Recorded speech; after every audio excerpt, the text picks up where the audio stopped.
જય જવાન, જય કિસાન, જય જગતાત. આજ મને કિસાન તરીકે આજે એવું લાગી રહ્યું છે કે પશ્ચિમી દરિયાકાંઠે ડાયનોસોરે ઈંડા મૂક્યા હોય ને એવું મને લાગી રહ્યું છે આજ. બાકી ટીટોડીના ઈંડામાં આવા વરસાદ ના હોય. મારા કિસાનોને આ સરકારે શું બજેટમાં આપ્યું? બજેટ માત્ર બિહાર ને આંધ્રપ્રદેશ પૂરતું જ છે. અને આજ મારો કિસાન જ્યારે બજેટ બહાર પડ્યું ને ત્યારે આશા રાખીને બેઠો હતો કે કાંઈક કિસાનોને મળશે. ખેતીના ઓજારોમાંથી જીએસટી નાબૂદ કંઈક ઓછું થશે. આજે ખેતીના ઓજારોમાંથી મારા કિસાનોના ઓજારોમાંથી આજે જીએસટી નાખી દીધેલું છે આ સરકારે. તમે ખાતરના ભાવ જોવો, તમે બિયારણના ભાવ જોવો, તમે જંતુનાશક દવાના ભાવ જોવો, તમે મજૂરીનો ભાવ જોવો, તમે ડીઝલના ભાવ જોવો, તો આજ મારો કિસાન આજ બે બાકડો થઈને લાચાર થઈ રહ્યો છે. અતિવૃષ્ટિ, અતિ માવઠાઓ, કરાખરવા, આ લીલો દુષ્કાળ થાય એવી મને ભીતિ સેવાઈ રહી છે. આજે અનેક ઘણા મારા કિસાનોના બિયારણો ફેલ થયા છે.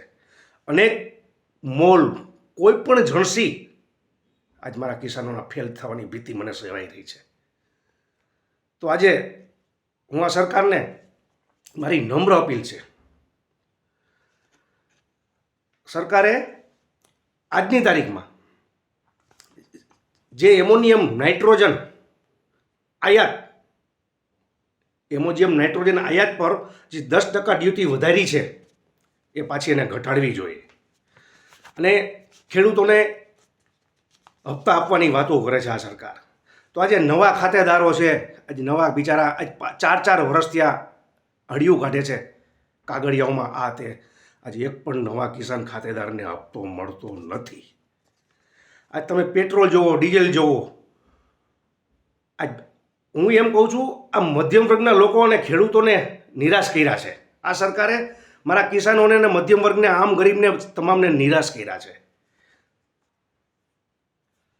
તમારી તો આ સરકારના તમારી તો વાર જીપ લપસી જાય છે, પણ જ્યારે મારા કિસાનની એક વખત જીપ લપસી ગઈ ને તો હાવ નકામા ઉઘાડા થઈ જાશો. હું એ કહેવા માગું છું આ સરકારને. હું એક કિસાન તરીકે કહું છું, આ દેશનો વિકાસ બજેટ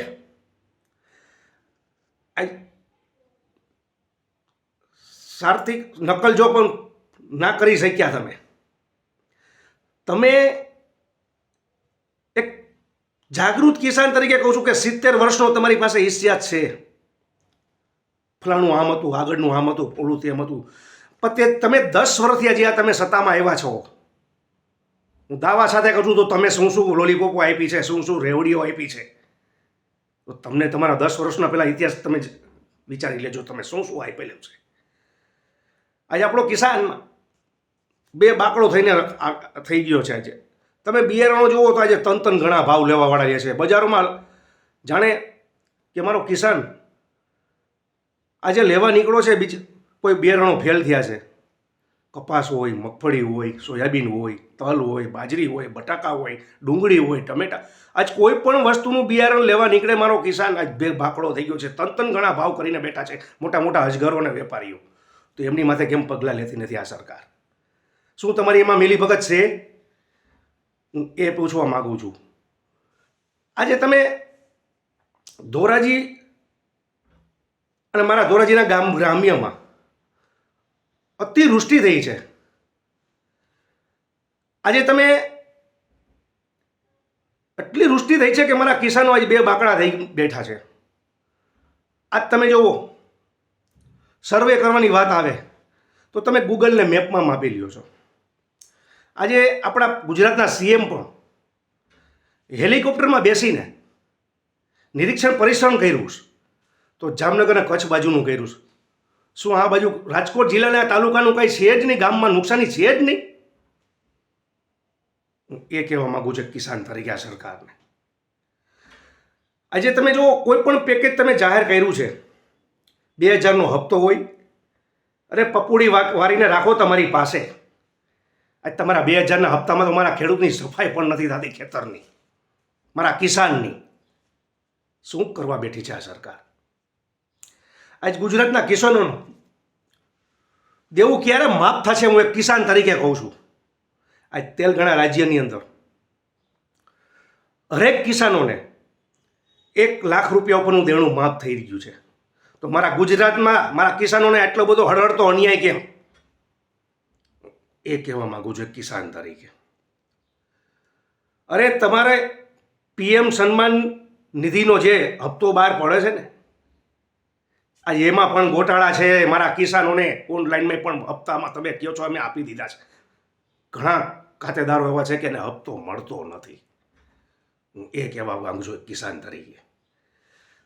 આ સરકારની અંદર ગુજરાત હોય કે કેન્દ્ર હોય, મારી કૃષિ મંત્રીને ભલામણ છે કે તમે એકવાર સર્વે કરાવો. તમારા અધિકારી બાબુઓ 80 ઓફિસોમાં બેસીને જે નિર્ણય ઘડે છે ને અને જે અમલવારીમાં મૂકે છે ને, એ મારા કિસાનો સુધી પહોંચતું જ નથી. તદ્દન જૂઠી વાત છે તમારી આ. હું એ કહેવા માંગુ છું આ સરકારને. આજે તમે ગૌચરની જમીનની વાત હોય, આ જમીન ઉપર ગેરકાયદેસર જે કબજો જમેવો છે, જે કંપનીઓને બહાર કોઈ ઉદ્યોગપતિઓને વેચી છે, તો આનું નિરાકરણ લાવો. અને ગાય આધારિત ખેતીની વાતો કરે છે આ સરકાર. હું એ કહેવા માંગુ છું આ સરકારને. આજે આત્મનિર્ભરની તમે વાતો કરો છો. ગુજરાતમાં હું જોઉં છું 2-3 વર્ષ થયા. ગયા વર્ષે પણ તાવું તે વાવાઝોડું આવ્યું હતું, ખાના ખરાબી સર્જી હતી, માવઠાઓ, કરાખરવા. આ ક્યાંનો ન્યાય છે? ભલે મારો કિસાન વાવે છે 1 દાણો, પણ ઉપરઓર જે છે અનેક દાણો. આ કોઈ સીએમ કે પીએમની કોઈ દેન નથી. બાકી જે પરસેવાથી નહીં ને એને સીધી વરે. આજ મારી આગલી પેઢી આજે મારા દાદાની લેંગો અને ચરણીઓને કોડિયું પહેરતા. મારા પપ્પા આજ લેંગોને પેન્ટ પહેરે છે, જબ્બો પહેરે છે. આજે હું પેન્ટ ને શર્ટ પહેરું છું અને મારો દીકરો આજે જીન્સ ને ટી શર્ટ પહેરે છે.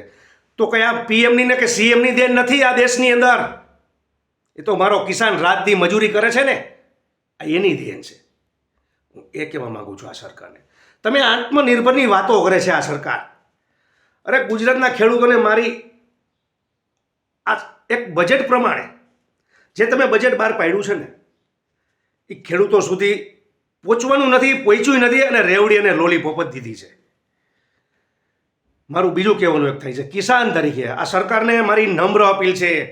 તમે જમીન માપણીની વાત હોય, તમે 3 વર્ષથી તમે જમીન માપણીની વાત કરે છે આ સરકાર. તારીખ પર તારીખ તમે ગૂગલને મેપમાં માપી લીધું છે. કયો કર્મચારી મારા કિસાનના ખેતરમાં આવ્યો છે, કયો અધિકારી મારા કિસાનના ખેતરમાં આવ્યો છે. હું એ કહેવા માગું છું આ સરકારને.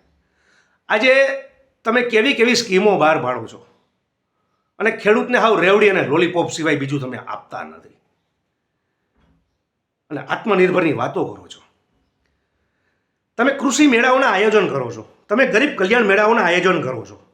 અને ધિક્કાર છે તમારી આવી સરકારને. શું મારા ખેડૂતોના સન્માન કરો છો? આ જંતુનાશક દવાની કંપની હોય, ફેક્ટરી હોય, આજ બોગસ દવાઓ પકડાય છે, તો આજે રાષ્ટ્રપતિના હાથે તમે એના સન્માન કરાવો છો. એક પણ પ્રૂફ દાવા સાથે કહું છું મારા કિસાનોને ક્યાં તમે રાષ્ટ્રપતિ એવોર્ડ અપાયો છે. હું એ કહેવા માંગુ છું આ સરકારને. આજે તમે કેવી યોજનાઓને જગ્યાએ તમે સૂત્રો બહાર પાડો છો. જીતે ગુજરાત, ખેલે ગુજરાત, મેરી મિટ્ટી મેરા દેશ. વાહ! અરે હવે પ્રજા તમને ઓળખી ગઈ છે. તમારી તો જીભ અનેક વાર લપસી છે, પણ મારા કિસાનની જીભ લપસી ને ત્યારે તમે સાવ નકામા ઉઘાડા થઈ જાશો. આજે તમારે કોઈ પણ ફંક્શનોમાં ડૂમ બનાવવા છે, પૈસા તો છે તમારી પાસે. તમારે નેતાઓને ખરીદવા છે તો તમારી પાસે છે પૈસાઓ. અરે રામ રાજ્યની તમે વાત કરી, રામ ઉપર તમે મત માંગ્યા છે, આજે તમે ત્યાં પણ હારી ગયેલા છો. હવે તમે જય જગન્નાથ કરો છો. હું કિસાન જ પ્રત્યે મારી વાત છે, પણ છતાંય મને આજે મારા આ તમે જે બોલો છો ને, આજે જ્યાં તમે પાછા પડો, આજે તમે આત્મનિર્ભરમાં મારા ખેડૂતોને ક્યાં ક્યાં તમે નથી ફસાયની વાત કરી. ગરીબ હોય, મધ્યમ વર્ગ હોય, શોષિત, મારો કિસાન, આજ તમે જો બે બાકડો થઈ ગયો છે. આજ તમે બજારમાં મોંઘવારીની વાત કરો છો, તો શું મોંઘવારી મારો કિસાન લાવે છે? મારો કિસાન વેચે છે. આજ અરે તમને શરમ આવી જોઈએ. આ એક તમે હાલતા બજેટ બહાર પડો છો, લોભામણી લાલો આપો છો, રેવડીને લોલીપોપ સિવાય કાંઈ આપતા નથી. માત્ર ને માત્ર યોજનાઓ એસી ઓફિસોમાં બેસીને ચેમ્બરોમાં તમે બહાર પાડો છો અને શટર પાડી દેવામાં આવે છે. ખેડૂતને કાંઈ મળતું નથી. આજે 4 વર્ષથી અમે અનેક વખત કીધું છે, મારી અનેક ચેનલોમાં મેં મીડિયા મારફતથી પણ કીધેલું છે કે મારા નવા કિસાન ખાતેદારોને એક પણ હપ્તો મળતો નથી. તો તમારી અમલવારી ક્યારે મૂકવાની છે? અને પીએમ કિસાન હપ્તાની તમે વાત કરો છો, અમે આટલા આપી દેશું, અમે આટલા 2000 વધારી દેશું, 8000 આપશું. પણ તમે વિચાર તો કરો, એ તો મારા ખેડૂતની સફાઈ કરવામાં જ વયું જાય છે, કાંઈ વધતું જ નથી. તો બિયારણ, ખાતર, મજૂરી તો કરવાનું શું મારા કિસાનોને? અને ખેડૂતો પ્રત્યે આજે તમે આવું બજેટ લઈ નીકળ્યા છો. ગુજરાતને શું આપી શું દીધું તમે? મારા કિસાનોને આપી શું દીધું? આજ કૃષિ મંત્રીને પણ મારી ભલામણ છે, પીએમને મારી ભલામણ છે, અને પણ સીએમને મારી ભલામણ છે કિસાન તરીકે કે ખેડૂતોને છેતરવાનું બંધ કરે, ખોટી લાલચોમાં ન નાખે.